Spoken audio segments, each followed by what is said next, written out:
Welcome to the Brand Doctor Podcast, strategies that help entrepreneurs build reputable and profitable brands. Here's your host, Henry Kaminski Jr. Hey, what's going on, everybody? Henry Kaminski here from UniqueDesignz.net, and we got coming to you another episode of the Brand Doctor Podcast, but this time we have a very special guest. Let me introduce to you Bianca from Foxley. Welcome to today's episode, Bianca. How are you today? I am fantastic. Thank you for having me. And I hear a little bit of an accent, so tell everybody where you're from. I'm currently sitting in freezing cold Melbourne, Australia. I forgot because I was just going to say, we're celebrating July. It's like 80 degrees outside. We're loving it. So the reason why I asked Bianca to come to an episode of the Brand Doctor Podcast, because she does something very similar to what I do, but she has a very interesting backstory that it's almost spooky how similar it is to mine. And I had to have her on the show because I wanted all of you guys to really hear another person's perspective, another person's journey, another person's story, because we do have quite a bit of creative people that listen to this podcast. And so I wanted to talk the lingo with someone else that gets it. And whatever value that's going to transpire out of this conversation today, I want you to take action on it. I just don't want you to listen to her and I and say, oh yeah, that's a good idea, and then never act upon it. So, real quick, Bianca, let's talk about question number one. So give us a little bit of that backstory on how you got created. And I want to piggyback on top of that, and I want you to share with us your worst entrepreneurial moment. Right. Well, I have some stories. I started my first business when I was about 11. So I'm a prolific creator, and I used to make all these crafty things. I had so much excess stuff, so I thought I'd just sell it at the Sunday market. And I got a real taste for entrepreneurism there, where I could make money from the things that I created. My second real business I started when I was about 24 with a graphic design agency.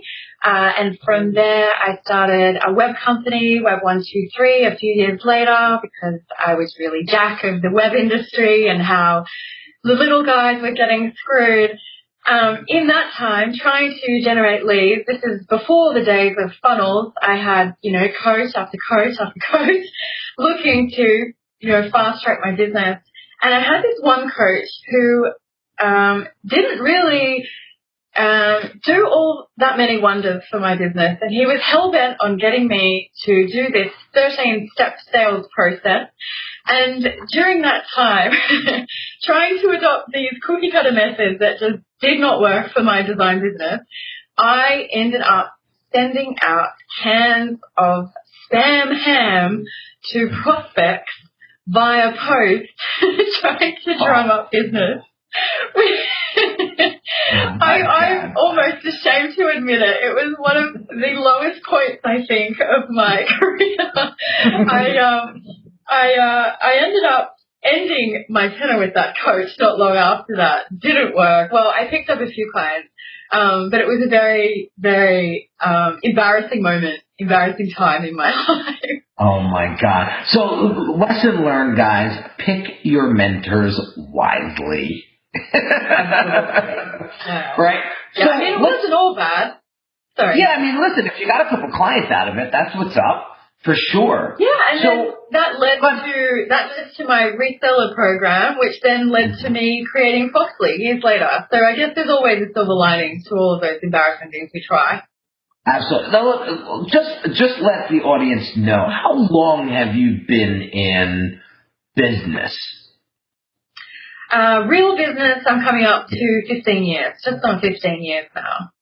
Okay, so way over a decade. So guys, I just want you to know Bianca knows what she's talking about.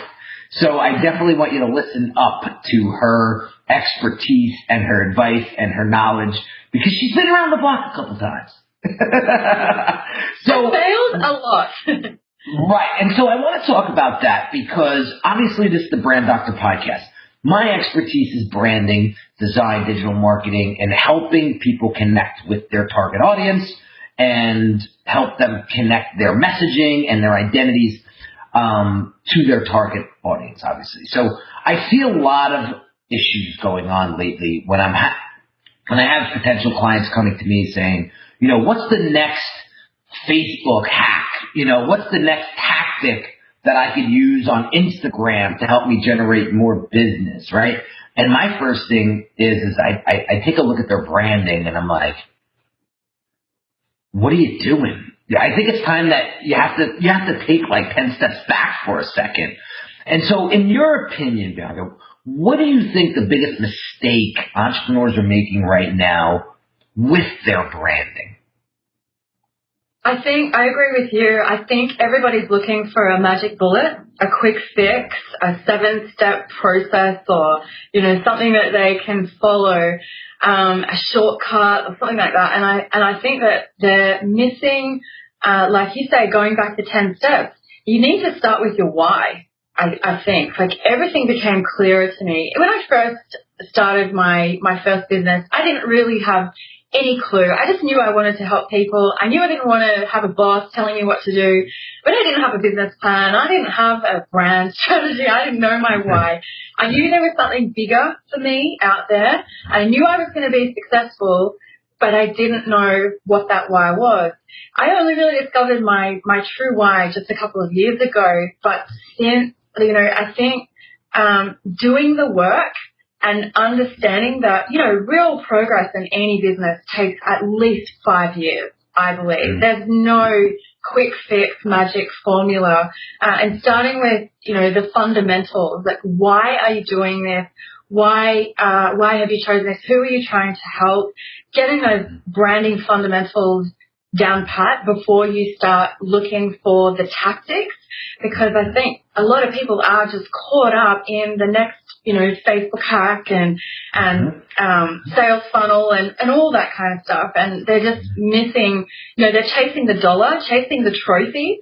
And that's one thing I learned, is that it is not, entrepreneurship is not about the trophy. You know, you don't play a grand final game and then talk about the trophy at the end. You talk about how you played the game. And so it's about enjoying the journey and enjoying what you do every single day, making a difference in the world.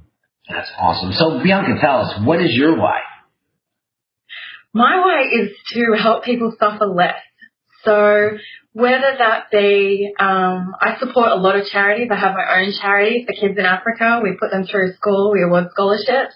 Whether it's designers in business, I'm really passionate about that. Whether it's my clients in my other business, helping them win big online, or, you know, whether it's homeless people and even myself, you know, I'm driven by, because I have had a rough past like you, trying to help myself figure it all out and help myself suffer less, but it's mainly to help others suffer less. That's awesome. That's awesome. There's so many different ways you can help, right? Yes. So yeah. when you were coming up, you know, what was one of the best pieces of advice you received? Whether it be from a mentor or a friend or anybody in business? Yeah, there's this one sign that my parents had stuck on our fridge for years, and we moved around a lot as a kid. And I just always remember this sign. It was a white sign, had red writing, and it said, "You never fail until you stop trying." Now, I didn't know that was a saying by Albert Einstein until a couple of months ago. I was giving a talk, and I researched that because that's what one of the lessons I was talking about. That has stuck with me through every single trial and tribulation along my journey. When the going gets tough and I feel like throwing it all in and nothing's working, and, you know, you get screwed over by people and everything just feels like you're just spinning your wheels at times, because that's what this journey is. I always remember that, and so long as I keep trying, I will succeed one day in whatever it is I'm trying to do.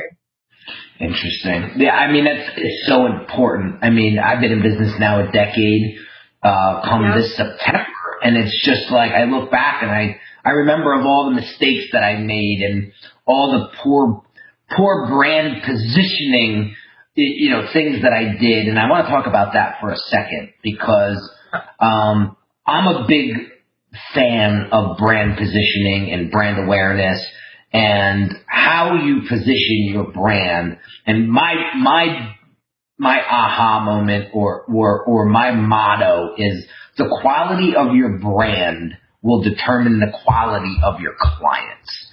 So can you talk a little bit about brand positioning? And I would love to get your take on that one line. Sure.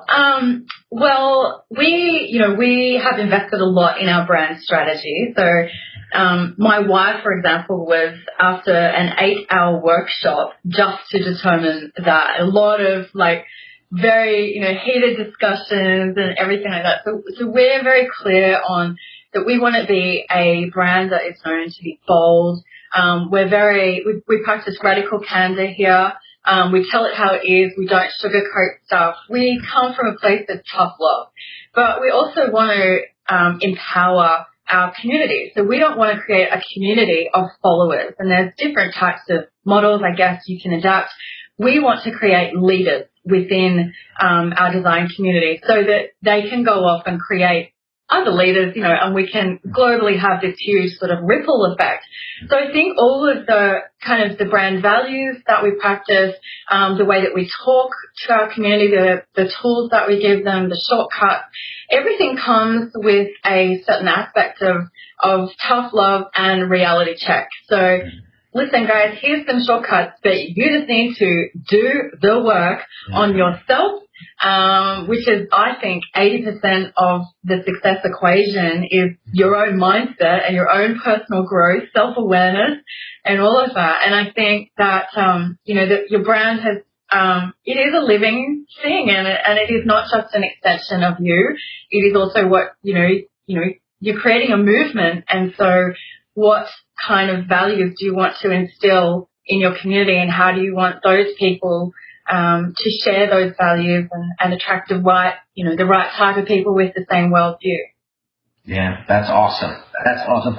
Now, when I bring up branding to my clients, it's pretty interesting because they look at me sometimes with this glazed look over their face, like they have no clue what it is. The one time I mentioned the word branding to someone, and they immediately thought of clothing. They were like, no, I'm not a clothing brand. And I'm not a clothing company. I'm like, no, dude, no. So what do you think the biggest logo? Yeah, I mean, that's the first thing that they think of. So I'm like, so I wanted to get your perspective on this. What do you think the biggest misconception is about branding? I think a lot of people assume that a brand is your logo, letterhead, business card. They don't understand that the brand is the perception that someone has about your company. It's that intangible feeling that you can,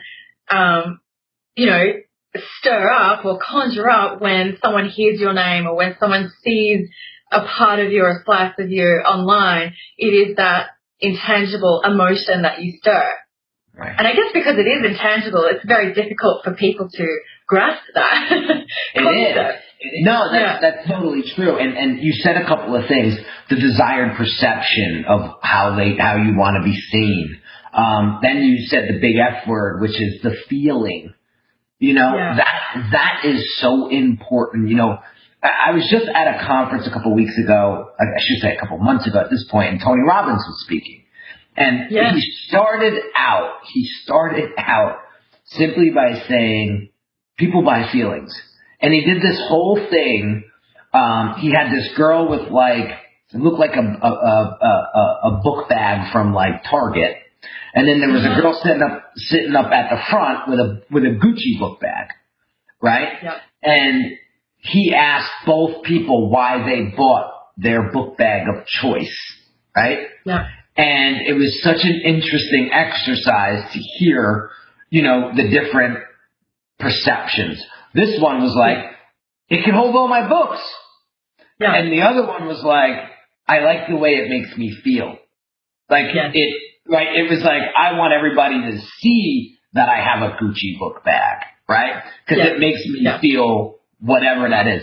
And the good news is, and what Tony said was, there's no right or wrong answer here. There's no right or wrong answer here. So he didn't want her to feel, pretentious, and she didn't want the other one to feel, like, subpar in any way, or not being able to. They just both like different things. But it was the feeling that each one of those book bags gave to those people that was the point and the priority. And that's branding in the essence of it. Absolutely. You don't see the 60-year-old buying the Aston Martin because it does 250 miles an hour. It's how that car makes him feel when he's driving and everyone's looking at him. Exactly. And I'm a huge car buff. I admit it. My wife makes fun of me all the time. And I like my cars. And so she never gets it. She's like, I have no idea why you like that truck so damn much. And I'm like, listen, when I'm driving it, it makes me feel good. Leave me alone. Yeah.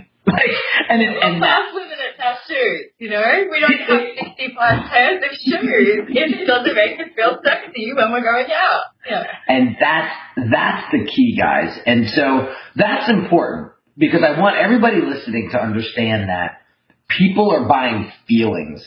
It's not the product. It's not the service. It's not how good you are. It's how you make that person feel. And that's the bottom line. So if you start paying attention to that, right, and take that outside perspective and say, if I was on the buying end of my product or service, how would my product or service make me feel? I struggle with that for years, Bianca, because I said I never was empathetic. Like I struggled with empathy so much in my life. I was an only child. I was raised by my father. He did a great job, but there were certain things that just didn't show up for me. So I had to learn them. And so, like, take my wife, for example. She grew up in a huge Italian family, and empathy comes to her like that because she had all of these siblings and, all of these relatives. And I'm like, I envy you, because I swear if I had that empathy prior and while I was growing my business, I'd probably be God knows where right now. But it's super important. So I want to talk about empathy for a second, and then we'll kind of round out the episode here. But explain to us how important empathy is in your business and in your branding. Oh, I think it's absolutely critical. People can sense whether or not you're genuine and authentic. And, there's all this hoo-ha lately online about being authentic and being really, genuine and all that. But if you're trying to fake that, people are just going to know. They can sense it. And I think for me, whenever I write a piece, a blog, an email, any kind of video or launches or anything like that, if I'm having trouble saying what I want to say, I think it's because I am not channeling how someone else is feeling and what impact I can have.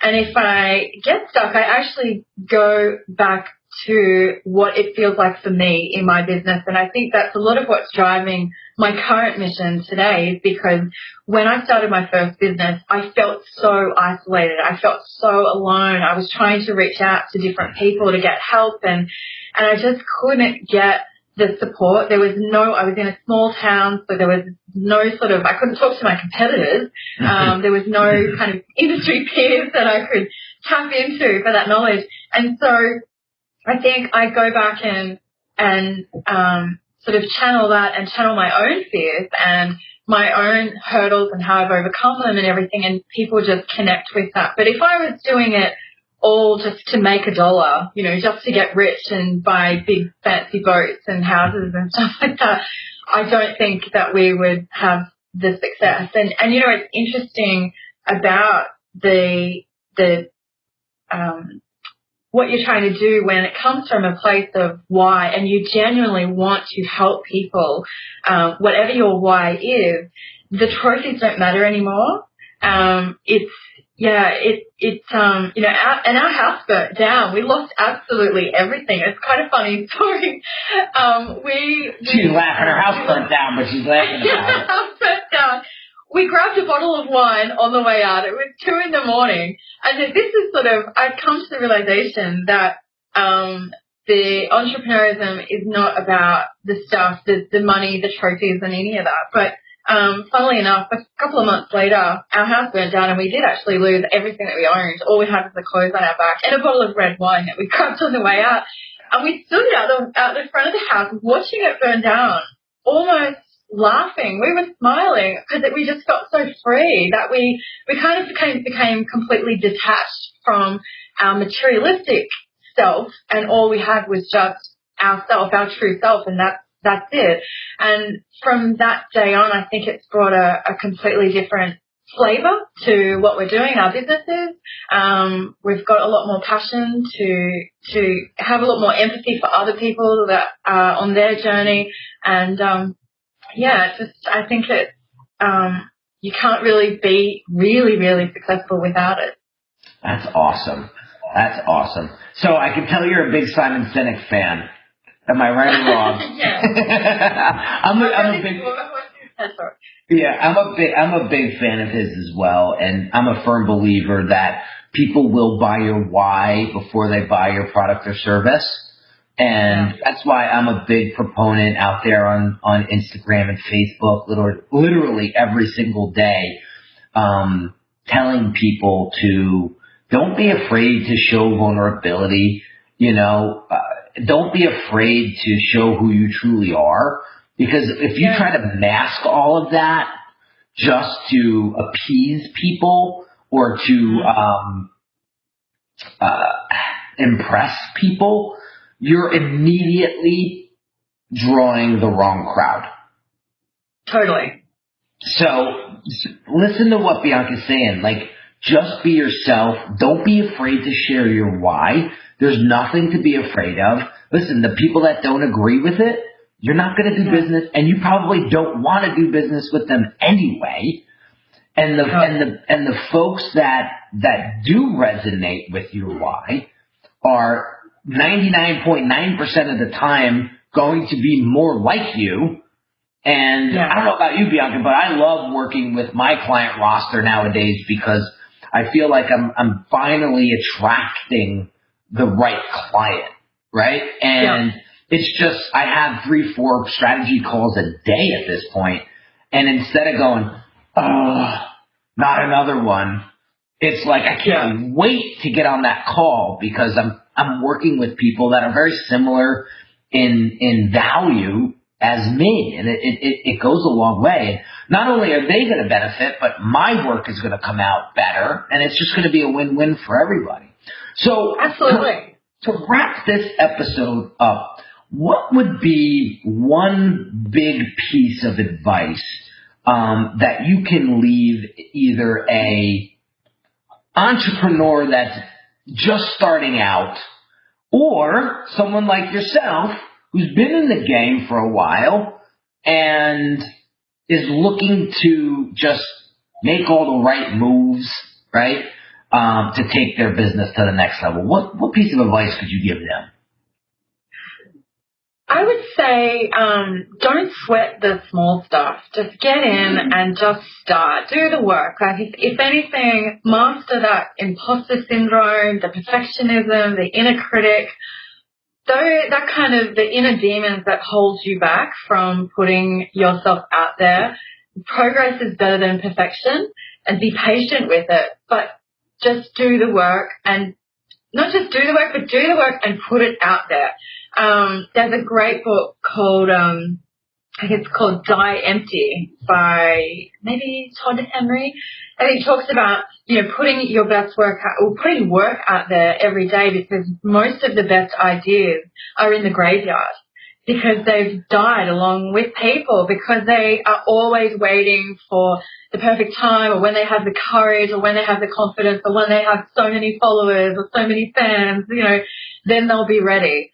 Just start now, and don't, I guess probably put 80% of your energy into mastering your mindset and your inner critic, and potentially channeling your inner mentor more often, and then you'll watch all of the doors open for you.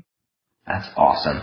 Bianca, thank you so much for taking these 30 minutes out of your day to share your expertise and your values and your courage and your passion with our audience today. Guys, Bianca Bart from Foxley.